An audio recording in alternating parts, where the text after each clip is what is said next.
to the Who Dat Nation. Welcome to the Who Dat Say podcast, your podcast for the New Orleans Saints here on the KB Radio Network. I am your host and fellow Who Dat for the time being, Kevin Reed, and Week 12 is in the books, ladies and gentlemen, as the Saints played their hated rivals, despised rivals, the Atlanta Falcons, and they lost. The Saints once again lose. Once again. The Saints are now 2-9 after losing to the Atlanta Falcons 24-10. I have a question. To the Who Dat Nation, just solely for you. When is enough enough? When will, looking at this team, looking at how it's structured, looking at how it's coached, when will you sit back and realize that this team will never be good under this regime? Never. It's a realization that hit me like a ton of bricks today. Now, the Saints have been trash the entire season. Let's not get it mistaken. The two wins that we managed to squeak out today, this year, I should say, we did just that, squeaked them out. The Giants fumbled the ball, and it literally fumbled the ball away. They had 5 turnovers in that game, and the Saints barely won after getting 5 turnovers. But we won the game. Took it any way we could get it, right? All right, that's fine. 2 weeks ago, the Saints played the Carolina Panthers. You can make an argument the Saints dominated that game against the Carolina Panthers, winning 17-7. But we only managed to score 17 points against that team. I can't put a finger on it, but once again, we took it how we could get it because this team needed a win, and they got it. So, all right, you're going into the bye. I want to make this clear. You went into a bye week. You had not one, but 2 weeks to prepare against a team that just played the team that you quote unquote dominated 2 weeks earlier in the Carolina Panthers and got destroyed. Atlanta Falcons were on a 5-game losing streak. And at the tail end of that 5-game losing streak, they lost their best offensive weapons, not weapon, weapons. They lost their starting quarterback. They lost their number one wide receiver. They lost crucial pieces on defense, linebacker, offensive line as well. They've lost players. They lost a few during the game today. And the Saints still looked worse coming off of 2 weeks of preparation. They look worse. This was the worst game this season. This is worse than the Seattle game.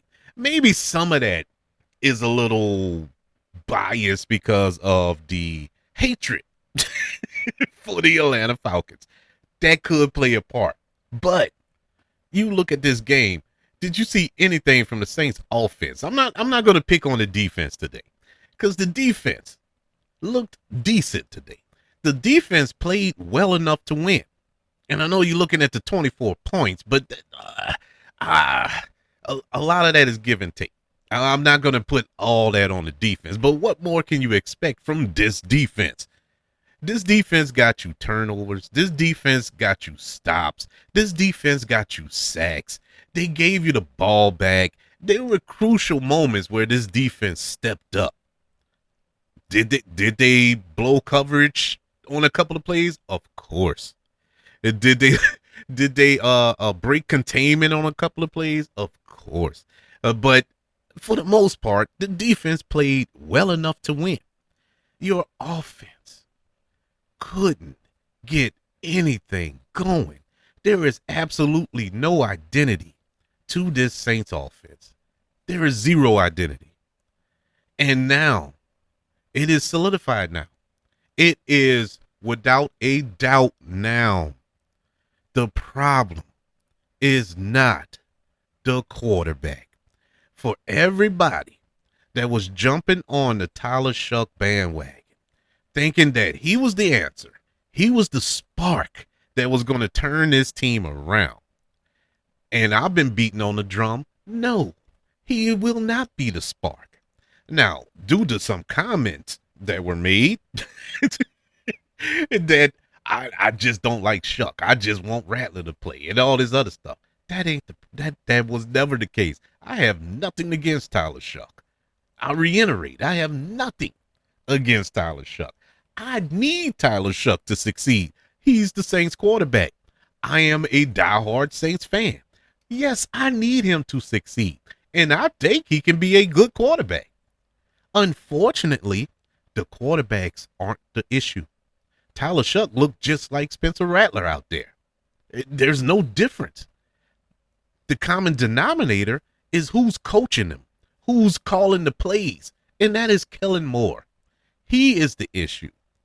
This dude can't coach. Flat out. It is no point sugarcoating it. There's no point trying to be nice about it. I'm pretty sure Kellen Moore is a nice guy, good guy, all that other good stuff. He can't coach. Somebody needs to tell him. And if he's listening, which I don't know why he would be, but if he's listening, he can't coach. It is what it is. I mean, we all have certain things we can't do well.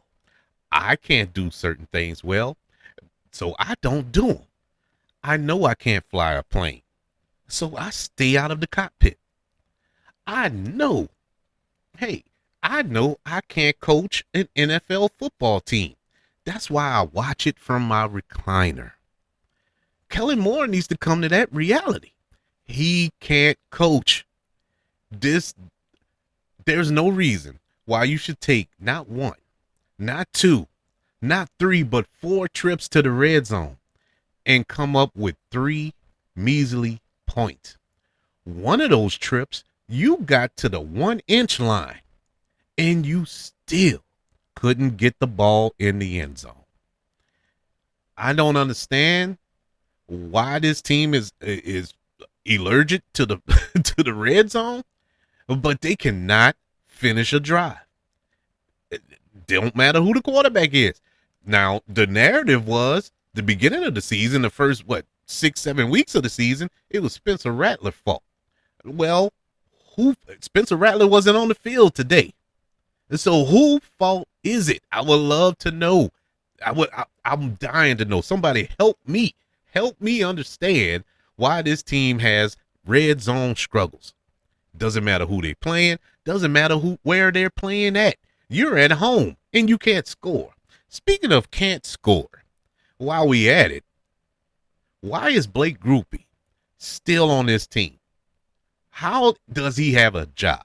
Look, I don't like calling for people's jobs. God knows, bro. It's really painful to sit here and have to dissect this team like this and really call people out for the lack of when it comes to their job. But I gotta call a spade here, man. I mean, you got one job, Blake. One. That's to kick a football. And you can't do that. You know what amazes me with Blake Grupe is not the fact that he missing kicks. Hey, man, once again, I know I can't do it. So I try not to judge too harshly here. It's a difficult task to put a ball through the upright. If you think it's easy, go out there and do it.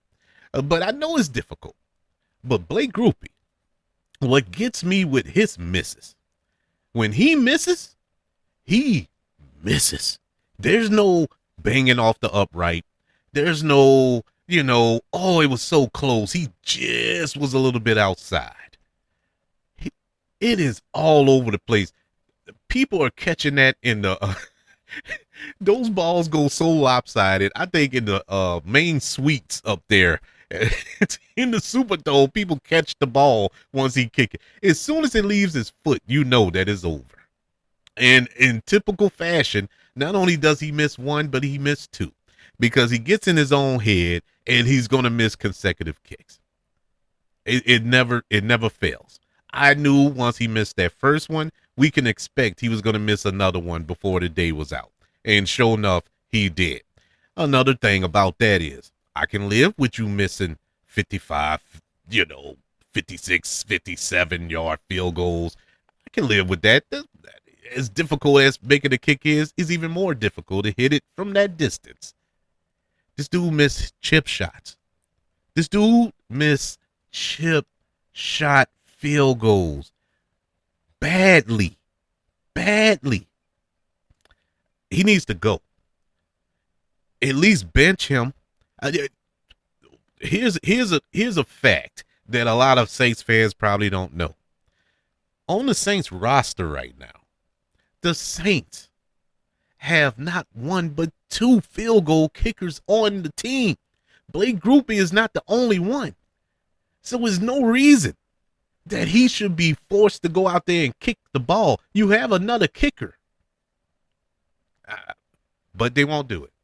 They won't do it. I bet you dollars to donuts next week, Blake Grupe will be out there kicking field goals because this team is inept. This team is not ran well. They're not coached well. It is an embarrassment. I'm going to be 100% honest with you all. I did not watch this entire game. I could not sit there and watch this game. Now, I watched the majority of it, but I was flipping back and forth between this game. I was watching the Cleveland Browns game, a little bit of that, and I was watching a little bit of the Dallas Cowboys, Philadelphia Eagles game. Those games were more interesting because those were real football teams. Yeah, I'm counting the Cleveland Browns. It is bad that Saints fans have gotten to the point that they don't even want to watch it on TV, let alone go to the games. And this is where Gail Benson needs to realize that she's losing her fan base. She's losing her fan base. One of the greatest fan bases in all of sports, not just the NFL, sports period, is the Who Dat Nation. We ride or die with this team. We paid for tickets to go sit in games and put a bag over our head.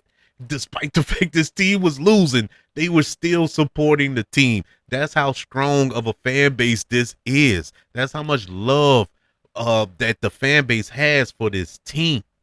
But we've gotten to the point where people don't even care. They don't care so much. You realize that over the weekend here in New Orleans, the Atlanta Falcons fans, and they do this every year, so it's kind of a thing. They came down here. They were marching up Canal Street. They were marching down Bourbon Street. Normally, we take offense by that. Normally, that will rile up the fan base. You know, nobody cared.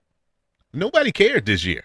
We didn't care because the team is sorry. And we knew, I think deep down, we knew that the Saints were going to let us down. I figured the Saints would probably win this game. I had kind of predicted that the Saints would win this game. I'm thinking, hey, man, we're coming off of an emotional win, a pretty defiant win by this team's standards. We had a 2-week break, 2 weeks to prepare for this team that is on the skids. Players on their team are hurt. They got backups in there. You know what I'm on the road. We are at home. Man, this is a recipe for a win. Every box was checked for this team to win. And for some strange reason, not only did we lose, but we pretty much got dominated by Atlanta. And what makes it even worse, I can't tell you nothing Atlanta did. What did Atlanta do in this game? What did they do? Did they run it down? Now, they were running the ball pretty decent at times, but in typical Atlanta Falcon fashion, they went away from the run. It wasn't that the Saints stopped the run. The Falcons just stopped running the ball. The one thing that was working for them, and gave the ball back to the Saints. Gave the ball back for this. But we couldn't do nothing with the ball. Do you realize in the second half, I forgot to I meant to write it down, but once again, I was done. Emotionally, I was done. I meant to write it down. but the Saints had the ball. Time of possession should be lopsided when we go over the numbers here, but Saints ran like 40 plays to Atlanta's 10 in the second half, and we were losing. It was it was mind boggling to me. We weren't turning the ball over. We didn't turn the ball over. It was like what? How are we losing this game? It was like we didn't know how to win, and Atlanta didn't. They just flat out didn't want to win at one point. Nobody wanted to win the game. It's bad, bro. But to summarize it up, Kellen Moore is not the coach. If there was ever a candidate for a first year head coach to lose his job, it's Kellen Moore. I don't know what more you need to see. No pun intended. What do you need to see? This dude does not improve. This team has not improved. This team looks worse. And I don't want to hear the honeymoon's over. I don't want to hear, oh, it's the first year. That mess. Forget that. Oh, he's learning his players. We're in week 12, and you played 11 games out of those 12. If you don't know your players by now, you're not going to know them. This team is what it is. I mean, I don't know how else to put it. Kellen Moore is not a good coach. He does not put his players in position to win. Everything that the Saints do as a team, that player has to do it. That player makes that play. Tyler Shuck on a couple of throws there, good throws that he made throughout this game. Those throws were made by him. It wasn't the play call. The plays be like busted plays. You know, if you observe them, the majority of those plays that the Saints actually have good gains or big plays off of, they be busted plays. Nothing scripted, nothing that is designed. And it really does speak to the coaching here that he can't get this team prepared to win. 2 weeks. 2 weeks, and you can only muster up 10 points. To be honest with you, you only mustered up 3 because the touchdown, the sole touchdown from the New Orleans Saints came off an interception, a pick 6. The Saints offense did absolutely nothing. Kellen Moore is a quote unquote offensive guru. He had so much success in Dallas. He had so much success in Los Angeles. He had so much success in Philly. But when you really look deep, when you really dive deep into it, and you don't have to go that deep, it's really surface level. You look in Dallas, he had Dak Prescott. He had Zeke Elliott. He had weapons. He has toys to play with. He had talent there. That's why he was successful. You look in San Diego, Los Angeles for the Chargers. Yeah, he had Justin Herbert. He had Keenan Allen. Yeah, he had players over there. When you look in Philly when they won the Super Bowl, Jalen Hurts, A.J. Brown, Saquon Barkley. Yeah, talent. What do you got here? What can he develop here? Now, I never expected that level of offense. Neither of his 3 stops, either of those 3 stops he had prior to this, I never expected that because I knew we didn't have talent like that. But my God, this looks like he has no earthly idea what he's doing. Once again, we go into halftime with all 3 timeouts in our pocket. And that's with a late first half red zone appearance. He still didn't use the timeouts. This dude can't coach. That's just that. This team has no identity. What is this offense? Is it a run team? Is it a pass team? What is it? What is it? This team is trash. It just flat out sucks. Point blank period. I can't think back. Me and my cousin was talking during the game, and he was like, man, do you remember the last time the Saints looked this bad? And honest to God, I could not think. The closest thing I can think of was the Mike Dicker era. And that lasted, 2.5 years? But even with that, there was some glimmers of hope there, but it wasn't glimmers of hope like, okay, we're gonna turn it around and make a run. But they looked good in certain games. Not here. There's no hope. There's zero hope. I've said it before. This team is 2 to 3 years. I want to increase that. I want to change that number. We are 3 to 4 years away from being anything close to being a actual NFL football team. Because whatever you bring in next year is going to be young, is going to be rookies again. And so you're going to have a young team yet again. You're not going to bring in any free agents. You want to know why you're not going to be able to bring in any free agents? Who wants to play here? Who wants to come to this team knowing that you're not going to win nothing? You're not going to get any quality free agents. And so you're going to run it back again with a bunch of young players that you're not developing now. And so you're not going to develop them then. And so that's another year wasted. Then we move into year 3 of this current regime. Then what? Okay, you got 3 years with Tyler Shuck. By then, he's all broken up and bruised up because the offensive line is still trash. Because, once again, how it's going to take a while to build up that offensive line. And so that's going to be a trial and error thing. And so, yeah, you're about 3 to 4 years away from this team being competitive for anything. I don't know if I'm ready for that. I don't know. I don't think I'm ready for that. I don't think the Saints fan base, the Who Dat Nation, is ready for that.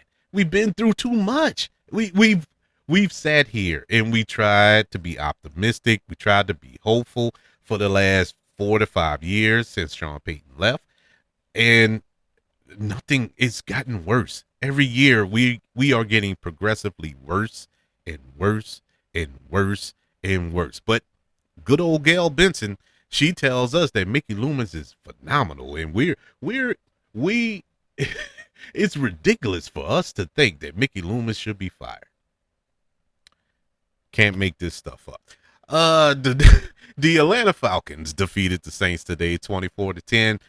This loss drops us to 2-9. Atlanta improves to 4-7. The Saints were attempting a comeback in the fourth quarter while Atlanta quarterback Kirk Cousins threw a 69-yard touchdown pass to Darrell Mooney to put the game away. That was pretty much the nail in the coffin. That was the second touchdown thrown by Cousins today. Atlanta also added 3 field goals just for good measure throughout the day. Tyler Shuck had a decent game.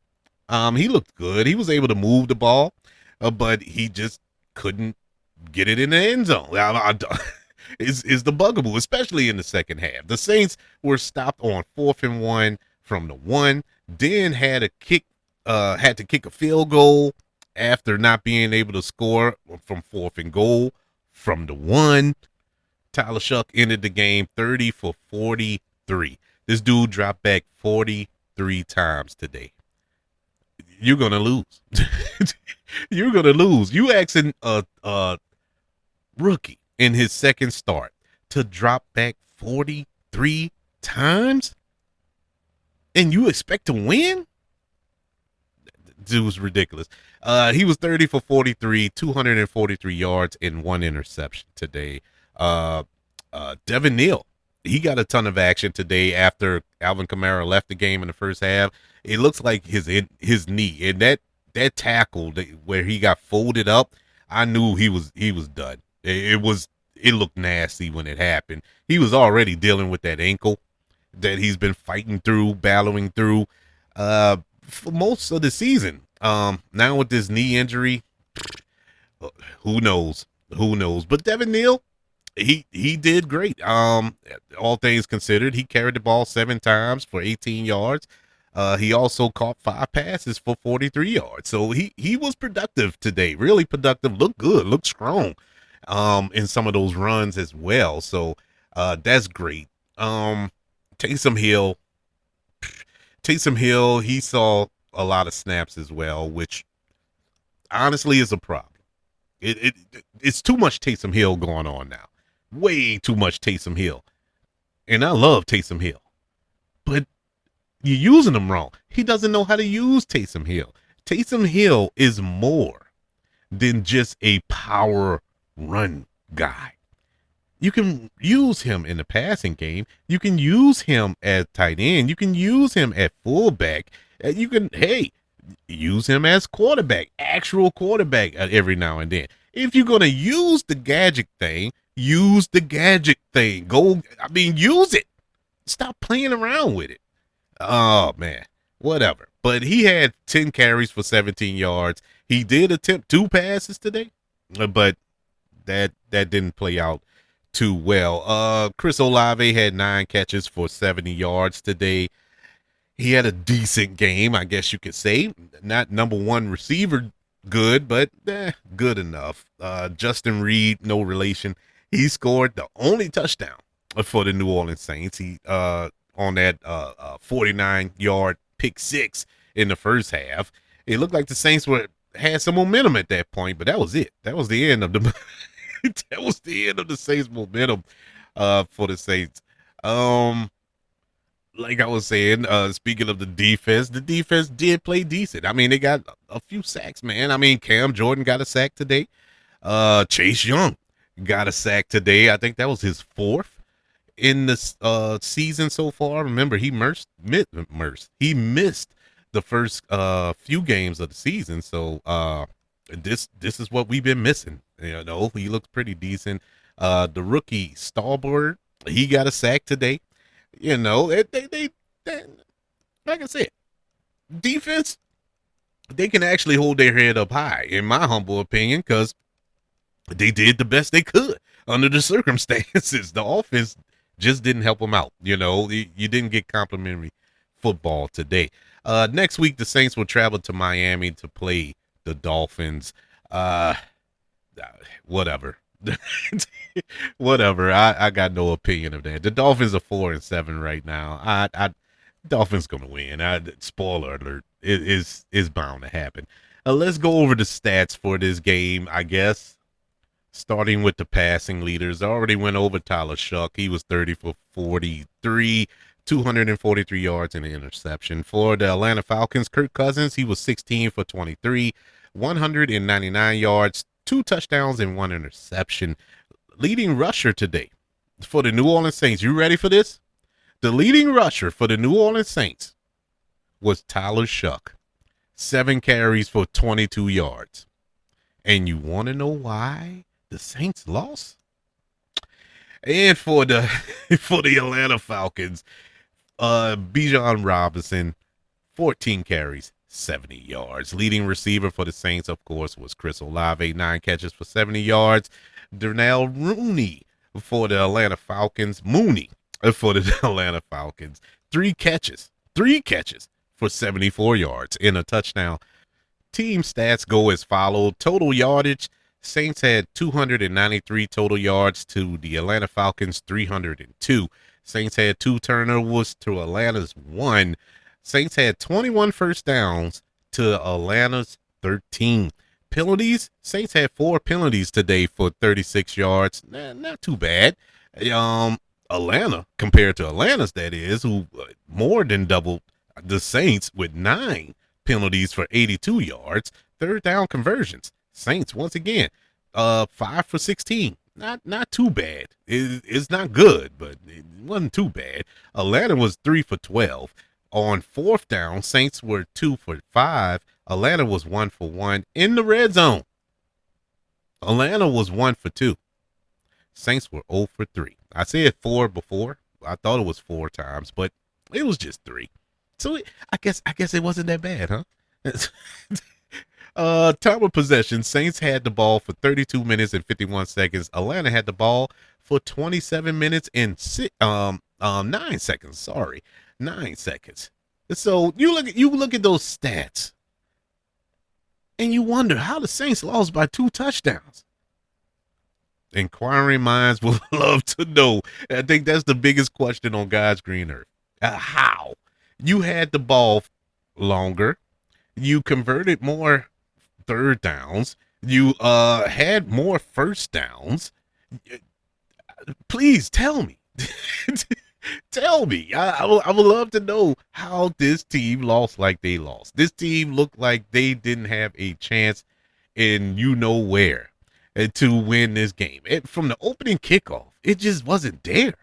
I just didn't feel it. I didn't feel the vibe, man. This team looked like they weren't prepared after 2 weeks off. Well, let's go over the grades for this game against the Atlanta Falcons in Week 12. And in case you don't know, in case you haven't visited the show before, this is your first time, welcome to the show. And this is how we do the grading system. I grade all 4 units of the New Orleans Saints: offense, special teams, coaching, defense, and I round them all up and come up with an overall grade for the New Orleans Saints in Week 12. Let's begin with the offense. F. It's an F. It's an F. I don't care how many yards you got. I don't care how much time of possession you had. You couldn't capitalize. At the end of the day, your job as an offense is score. You didn't score.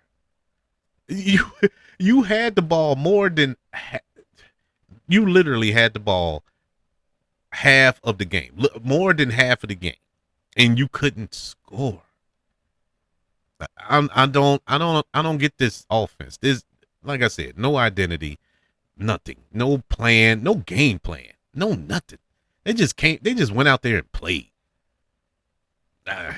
F. Defense. They get a C plus. Defense. You got turnovers. You got sacks.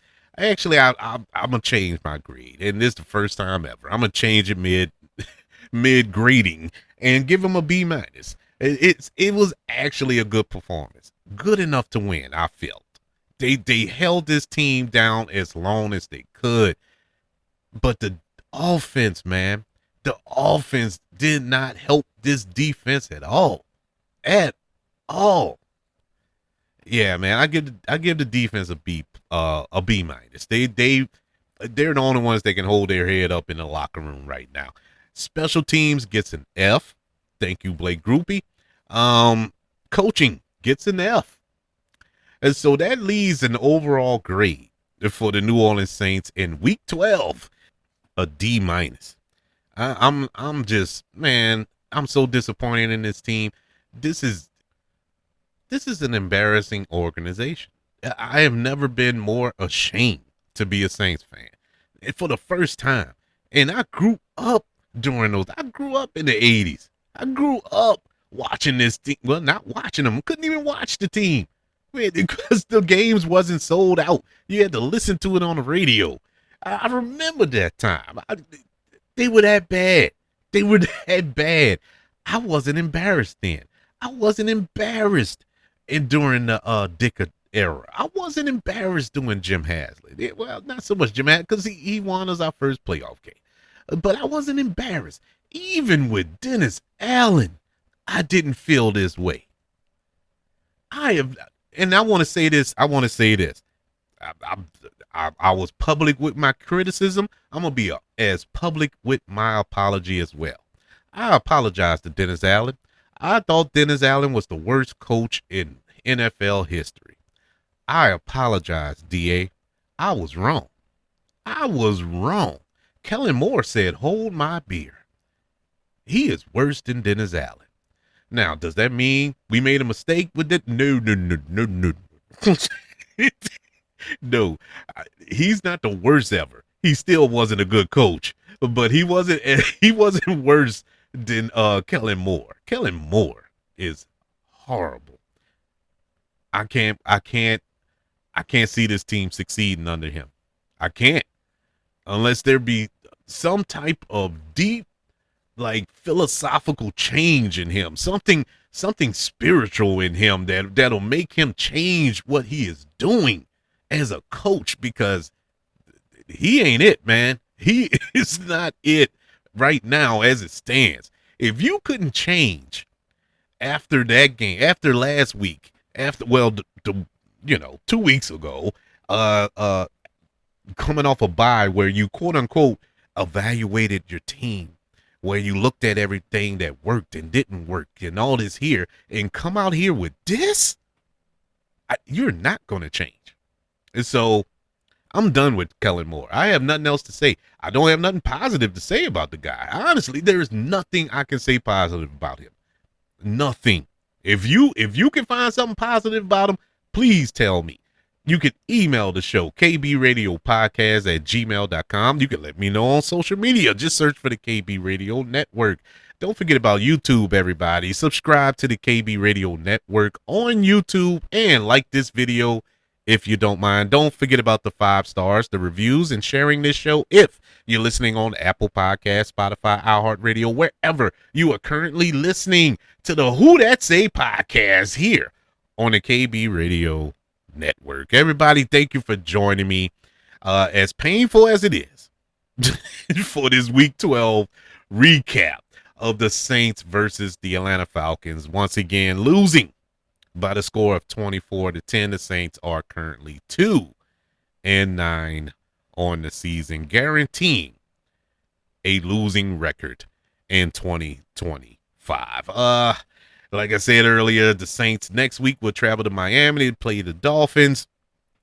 Don't look for anything different there either. The Dolphins are struggling, but nobody is struggling harder than the New Orleans Saints. The Saints look like the worst team in the NFL currently.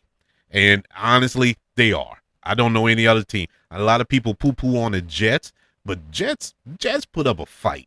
They as of late, they have been putting up a fight in their games. They're losing, but they're fighting. Saints are losing and just being monkey stomped. There's no fight in them. No, nothing. But anyways, I'll catch y'all next week when we preview, I guess, this Miami game. I don't know. I'm gonna pray on it. But at the same time, between then, you know that we have Thanksgiving. And let me just say to all of the Who Dat Nation, happy Thanksgiving. And what I'm thankful for is you.